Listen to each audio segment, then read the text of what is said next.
There it is. All right. Welcome, everybody. It feels like I have been gone forever. I have missed you all. I really have. And I'm excited because today we're going to get into a really good, interesting topic with an awesome guest, as always. So tune in. We're going to have some fun. Y'all ready to rock and roll? I am. Let's go.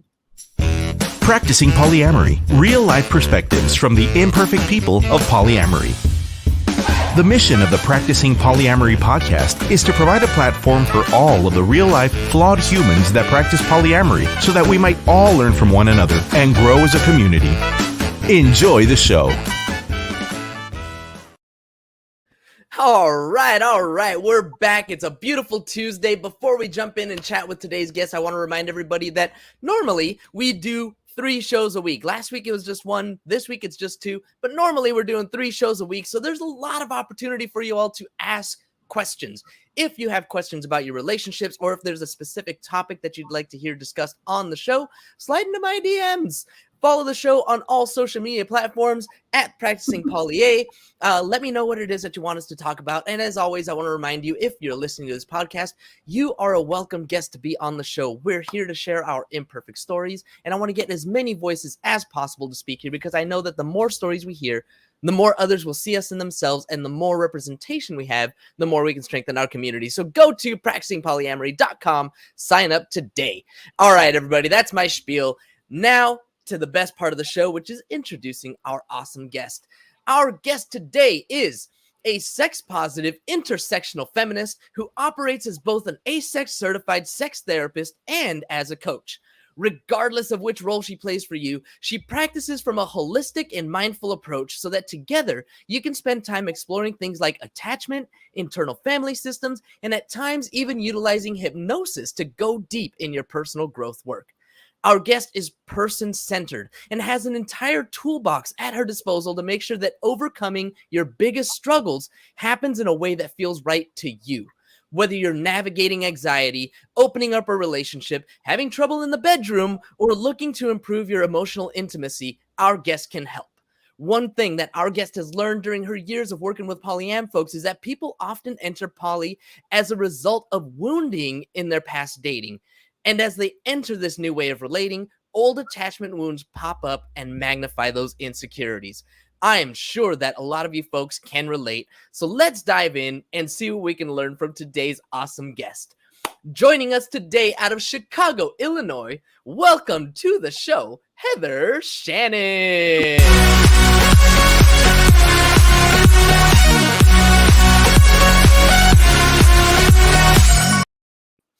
All right, getting a little energy to get the mood going. Heather, welcome to the show. Thank you so much for hanging out with me today. Thank you. Thanks for having me, James. I love your energy. It is contagious, so I'm already having fun. Thank you. I appreciate that. I want to make sure that this is fun, but also informative. So let's right into things. Tell me just a little bit about yourself, kind of set us up so that we know, your credibility, where you're coming from, what your background is, and then start getting into our topics. Yeah. So I've been in private practice as a psychotherapist for about 10 years.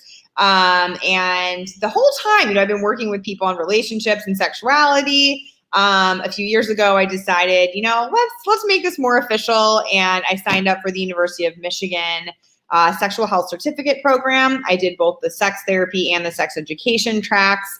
And then I also did the ASEX process to become a certified sex therapist. And really for me, like what my practice is about is, sexual diversity and people being as authentic as they can possibly be and not following any sort of prescriptive path if that's not really what works for them. For sure. I mean, we all know that our society in general is pretty sex negative. So to be able to bring a sex positive background, sex positive approach is super, super helpful. What are some of the things that you see? Especially when it comes to like polyamory? In fact, why polyamory? What makes you want to help people specifically in non-monogamous, non-traditional relationships? Yeah. Part of why I love just, sexual diversity in general is because anyone who's not following kind of the standard prescribed path has had to do some self-reflection, and really look at what do I want? What works for me? Not just what is handed to me and, date and then, have sex and get engaged and get married and have the house in the suburbs with the 2.5 kids and the dog. Relationship escalator, right? Exactly. So if we're not on the relationship escalator, so the people that come to me, I think, tend to have already done some really conscious work on like, what do they want in their lives? And so I love being able to support that, because when you're going a little bit against the grain of society or the relationship escalator, you might need some support. Yeah, for sure. I mean, I'm struggling with what do I want in my life. I've been sitting here journaling most of today, actually, trying to figure that out. What do you tell people? How do you help people figure out what they want? Well, actually, you said that people come to you and they already know what they want. Well, do any of us really know what we want? Like, I think you're right. Have this like polyamory podcast. It doesn't mean you have everything all figured out, and maybe what we want one week isn't what we want the next week, but I think to just be on that journey. And so I think part of it is being really gracious with ourselves of, how can we just like allow ourselves the space to be imperfect and to try things and know that some things might work long-term and some things might work short-term, and that it's all welcome, and we learn from all of it. And that I think there's sometimes this desire to like, I want to figure out like what's going to work for me forever. But like, I think that's a myth, that no one static thing is going to work forever. And even if you're monogamous, you're going to have to grow and change and evolve within that too.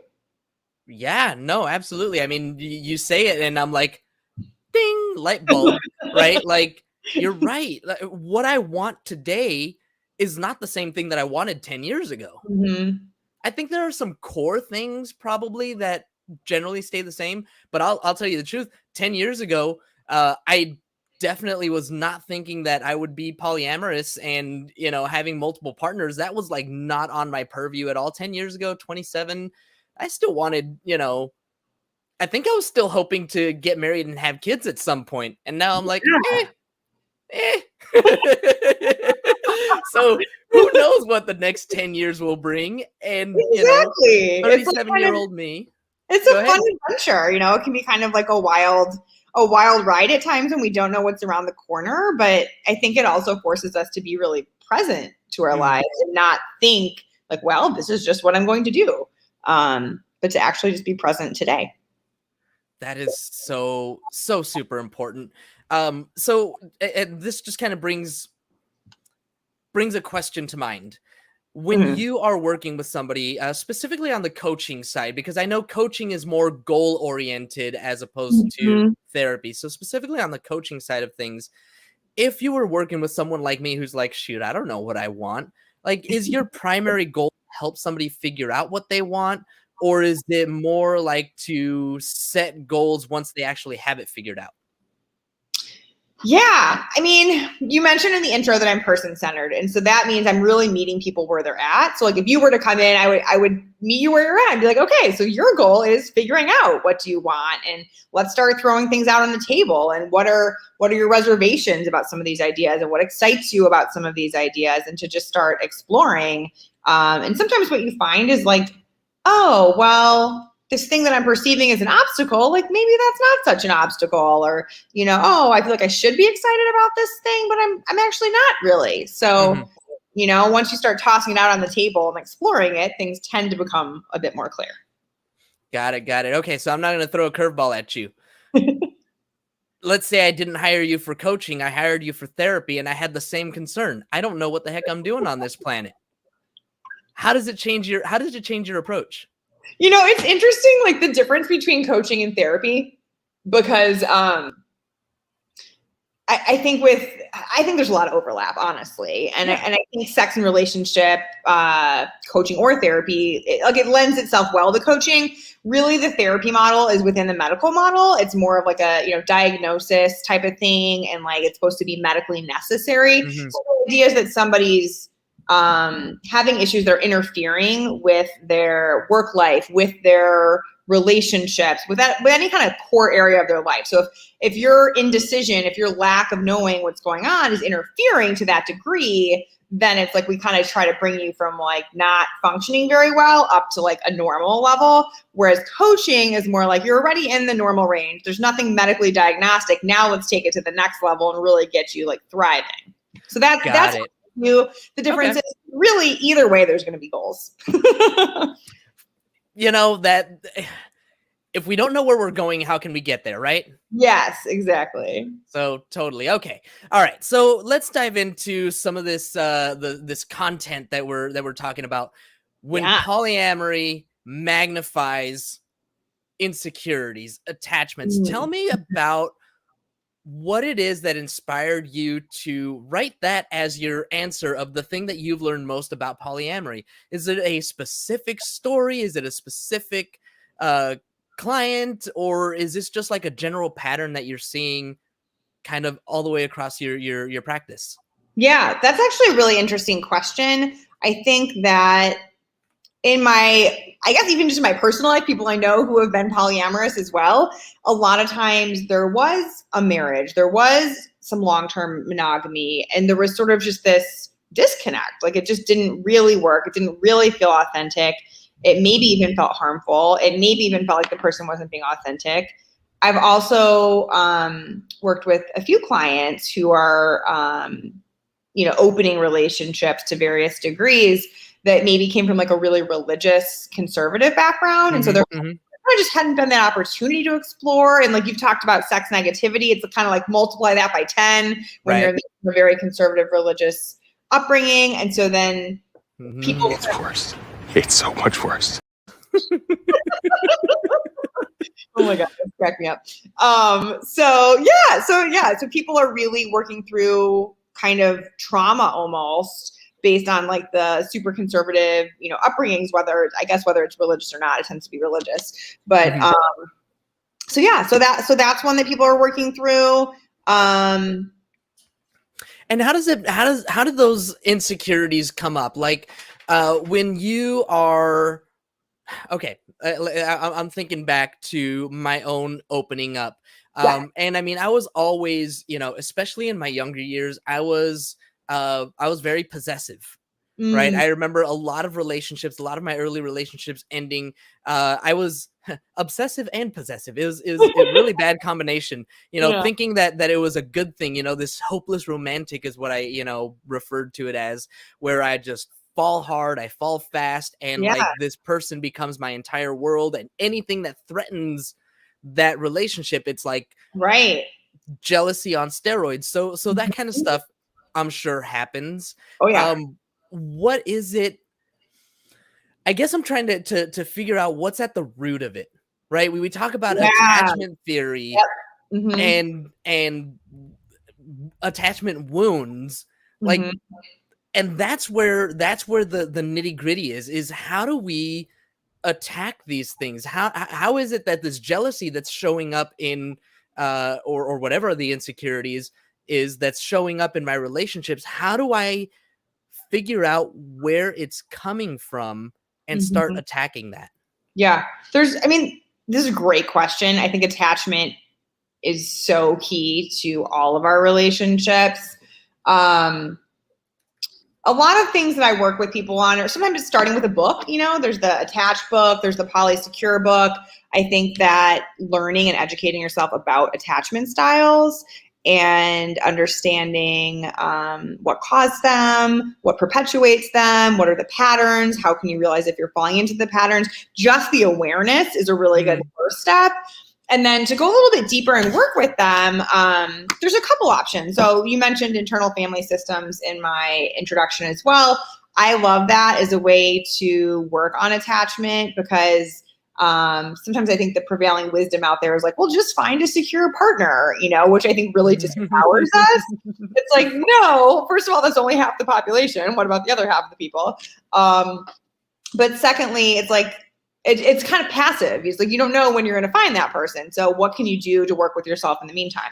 I think meditation's great. I think learning to be with yourself is so important so that you're not looking to a partner to be your everything. Like you mentioned, the obsessive possessive, it's kind of like we don't have that sense of security. We don't have that sense of wholeness maybe within ourselves. Mm-hmm. And I think what's often happening is that we're abandoning ourselves on some level, you know, and a lot of people that I've spoken to as well are trying to open up a relationship because they want validation of their attractiveness, maybe, you know, or like, hey, I didn't have enough experiences dating or sexually. I want to go have more. I need, you know, more. Sometimes because there's that feeling of emptiness inside. And maybe for some of those people, it's the right fit for them anyways, to be in a polyamorous situation. But first kind of working on those wounds, or if you don't, you're going to wind up working on them within your relationship. They're gonna pop up. They will pop up. So I think meditation, learning to be with ourselves, it could even just be as simple as, you know, noticing what do you want someone else to say to you? You know, like you can even do a mirror exercise where it's like, okay, what I really want is for someone to be like, it's going to be okay. And, you know, you're wonderful and you're amazing. So doing an exercise where you actually look in your own eyes in the mirror and then you say those things that you wish someone else would say to you. So it's really like you showing up, you being your own security. With internal family systems, you can also do some parts work. So the idea with that is that we have our self energy, our higher consciousness, and that is where we're calm and we're secure and we're giving and we're compassionate and intuitive and just like all these great kind of higher self qualities. But then we also have these parts that tend to get exiled away that feel unlovable and not good enough and shameful and, you know, all those things that are harder to be with. So the idea that like if we can access our self energy and then be with those parts that have tended to get shoved away and exiled, that can be very healing, and that can happen within ourselves, within our own system, which I think is just incredibly powerful. I love it. It really sounds like you are advocating for a lot of self-sufficiency, self-reliance, autonomy, a lot of things that I mean, I definitely struggled with when I was younger, you know, like talking about these obsessive possessive, you know, I definitely was all about my better half and, you know, this person completes me and all of that. And it sounds like everything that you're saying is, no, you're a whole person just by yourself and you don't 100%. Need all of that. There was a phrase that you used. It was, you said when we're abandoning ourselves. What did you mean by that exactly when you're talking about abandoning ourselves? Yeah. So like when you were talking about the obsessive possessive thing, that made me think of more of an anxious attachment style. And I also have a history of a more anxious attachment style. And one of the things I discovered through my own work was like, oh my God, it's almost like there was this little mini Heather in my heart center, and I would just give her away to whoever I was dating. Or it can even be your best friend, it can be your parents, but it's like often the people that we're romantically involved with.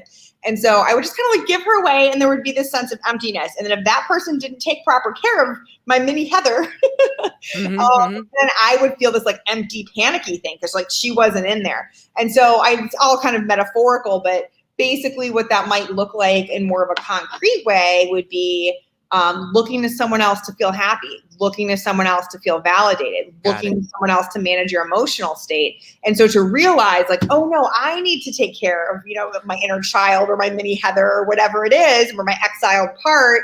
I need to show up for her. I need to give her the love. I need to give her the space. I need to give her the time and let her know that, you know, she's safe and she's okay here with me. I love that. As you were saying that, as you were explaining that, I was getting a little bit worried because it sounded like, you know, again, going back to my hopeless romantic self, right? That I would give my heart away. And, you know, I still feel that I give my heart away. I know that there's like this point in a relationship where I'm like, okay, like you have all of me. Right. I mean, obviously that I'm giving all of me to multiple people, but you know, like you have this part of me that you can break me, you know, like if you leave me, if you, like whatever, it's gonna mess me up. Right. And when you're talking about this little Heather that you were giving away, as you were continuing on, I was like, okay, so there's a difference between putting all of my happiness on these people instead of, you know, counting on myself for my own happiness. Right. There's a difference between that versus actually like authentically and fully connecting Yes. with someone. Yes. That's where I want to dig in a little bit. How do we manage that? How do we know the difference between relying on somebody else for my happiness, my joy, my security, my this, that, or the other, versus allowing myself to be vulnerable and to connect and to love wholly and deeply? How do I tell the difference there? I love that. I think that's just a beautiful intention. I also think when we get really clear on our intentions like that, like they wind up happening. But so I think you can distinguish. So I mentioned kind of our self energy and kind of our higher self versus, exiled parts that are kind of holding on to like our wounds and traumas. So you can tell when you're in your self energy because you're not necessarily looking for a bunch of things in return. You're not leading from a place of insecurity. There is that sense of wholeness. There is that sense of calm. You can kind of notice, am I really anxious with where I'm coming from and how I'm connecting with my partner? Or am I feeling already kind of secure? And I'm like, I just want to cuddle them just to cuddle them. I'm not cuddling them because I feel needy. Mm-hmm. You know what I mean? So just noticing like what type of energy, what kind of emotion is that coming from can really help us figure that out. I get it. And now I'm thinking about the journey. Yeah. Where we're opening up our relationship and all of these new experiences and all of these new feelings and all of these maybe old emotions are resurfacing. Mm-hmm. And we're not in control, right? The jealousy is taking hold and we're losing ourselves in it. So how do we find that calmness that you're talking about? How do we get to this? I'm okay within myself. I can let my partner I can be okay when my partner is out with someone else because I'm whole within me. How do I get there? Yeah, it is definitely a journey, that's for sure. I think looking at it like this is where I think polyamory is like amazing because it really gives the opportunity to face some different challenges and obstacles, and that's how we grow, Mm-hmm. So you're having these opportunities in different relationships and you're experiencing maybe different sides of the dynamic in different relationships too. So the first thing is, I think what is in our culture, we tend to shove uncomfortable feelings aside. Just like, no, I don't want to feel that. Okay. I think step one is just like, I am jealous. I have a jealous. I think the parts language can be really helpful to think like, okay, there's an aspect of me that's jealous. Not all of me, but there's a part. There's a part that's jealous. Okay. So that can be kind of like a helpful way just right after that. Like compartmentalizing. Yeah, a little bit. And to make space for that part. So a lot of this, like building security within ourselves, is like holding space for your own internal system. Right. So we have like our self energy, but we also have parts that try to manage our lives, that try to control sometimes, that maybe get jealous or that, can be irritable or avoid things.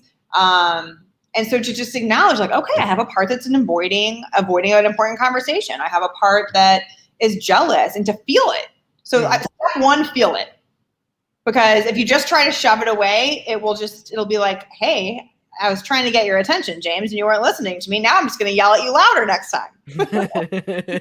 Listen up.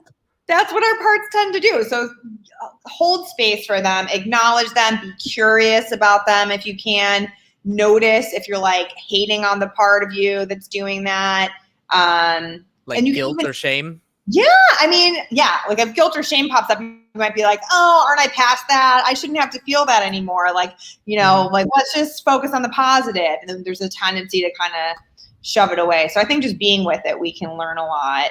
And knowing it's not going to break us. And also when we really feel the feeling without having a story about it. So like I feel, what would be an example you would use? Like, what's a tough feeling to be with that you feel like pops up a lot? Loneliness. Okay, I'm feeling lonely. Yeah, maybe my partner's out. I'm feeling lonely. I don't have anything to do right now. So it could be like, oh, I shouldn't be lonely. I should just call some people. Or like, oh, I shouldn't be lonely. I should just, stay busy. But instead to be like, okay, I'm lonely. What does that feel like in my body right now? What if I just like really, really acknowledge that? It's like, oh, it feels like a little bit of a pit in the stomach, or it feels just kind of hollow, or I feel like ungrounded, or just sad and heavy and weighed down. So whatever it is, just noticing where in your body do you feel it? How do you feel it? And then being curious, do I have a story about that loneliness? Is there a thought that's causing the loneliness? Could be like, well, yeah, my partner's been on more dates than I've been lately, or like I've been spending more time on my own, and like it's really not fair. It's not even. This is not how I thought it would go. And so there could be a story of like, it's not fair, or this person doesn't care about me, that we're latching onto that's not actually based in fact. So then we can be like, oh, interesting. Like that's just a thought that's making me sort of cling to the loneliness. Because if we really just feel it, it tends to pass through. It's more like, it could be like, I do this with my clients all the time. Here comes the loneliness. I don't want to feel it. And then there's this resistance, like, no, loneliness, stay over there. And then loneliness is like, no, I'm still here.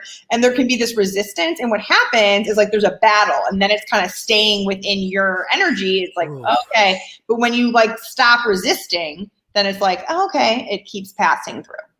Wow. That's good stuff. That is good stuff. I'm sitting here thinking of, times when I've felt, whatever, any number of things. I've always been pretty emotional, in general. I joined the Navy because I got my heart broken, to give you an idea how emotional I can be. But I think about these things and this culture, especially for me, as a man. Boys don't cry, right? Oh. And it wasn't until until my father-in-law, he passed away this year.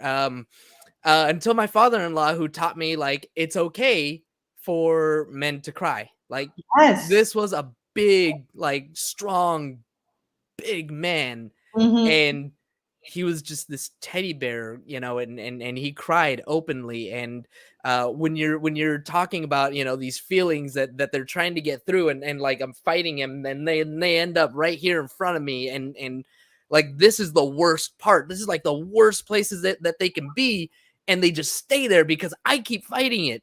Whereas if I just allow those feelings to flow, just let the tears out, just let it go, like I'm able to bounce back faster that way. I'm able to bounce back faster that way, but that doesn't always work, right? Like sometimes people will just cry and cry and cry and cry, and like it doesn't get better. Well, so here's my thought on that. I think it does always work. Okay. But so the caveat is, why do some people stay stuck in that? And I think it tends to be the thoughts and the stories that they're clinging to. So if you have a tape playing in your head of like, I'm lonely and I shouldn't be, what's wrong with me? I suck.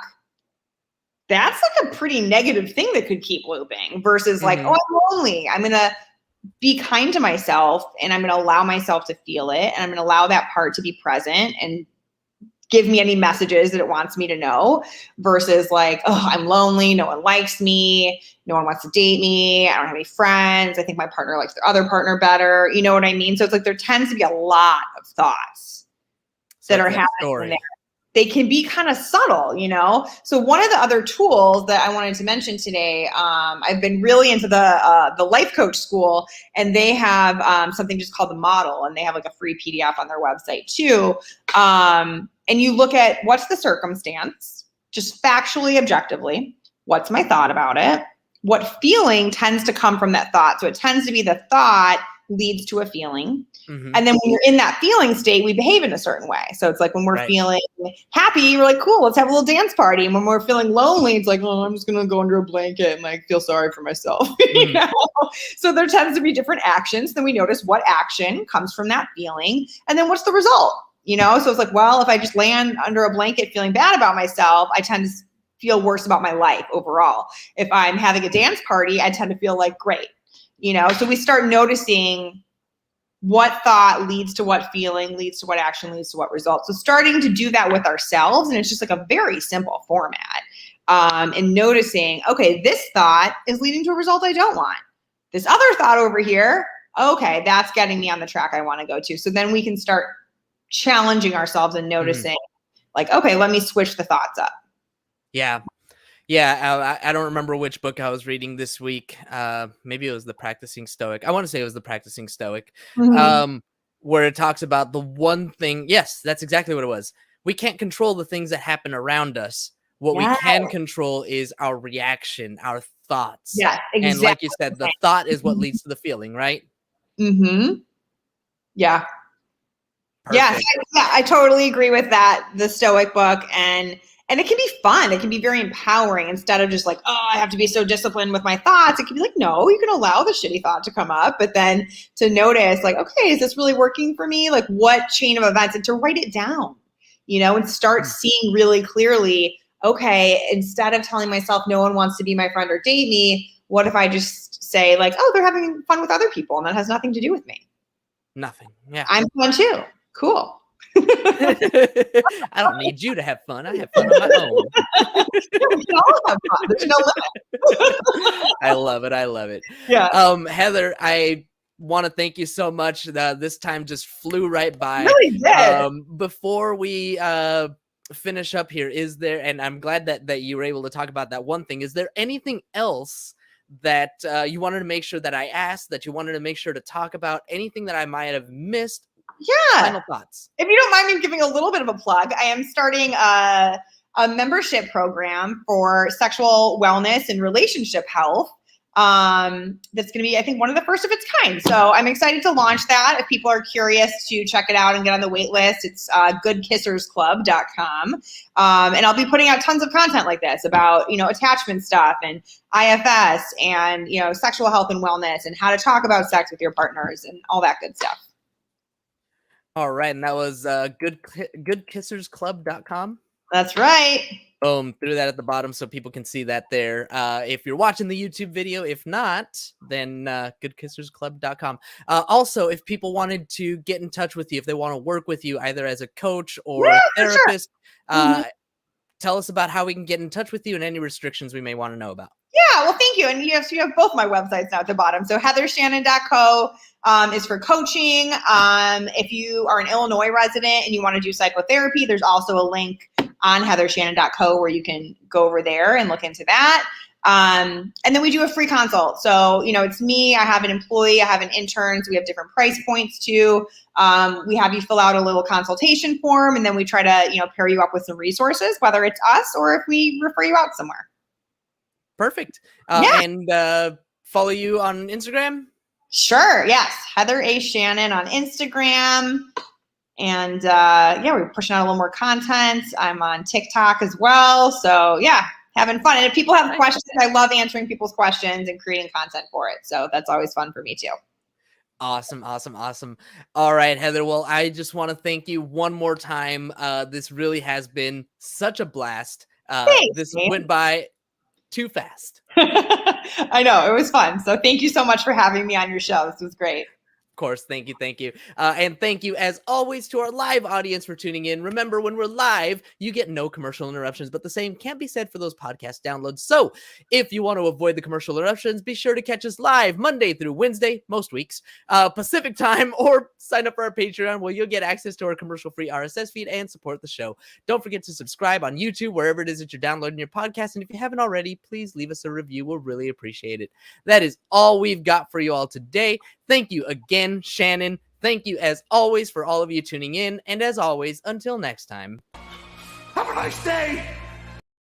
Thank you for tuning in to the Practicing Polyamory podcast. Would you or someone in your polycule like to be a guest? Sign up at practicingpolyamory.com and join the conversation. Please support us by subscribing, liking, and following us on social media at Practicing Polya by clicking any of the affiliate links on our website or by subscribing at patreon.com/practicingpolya.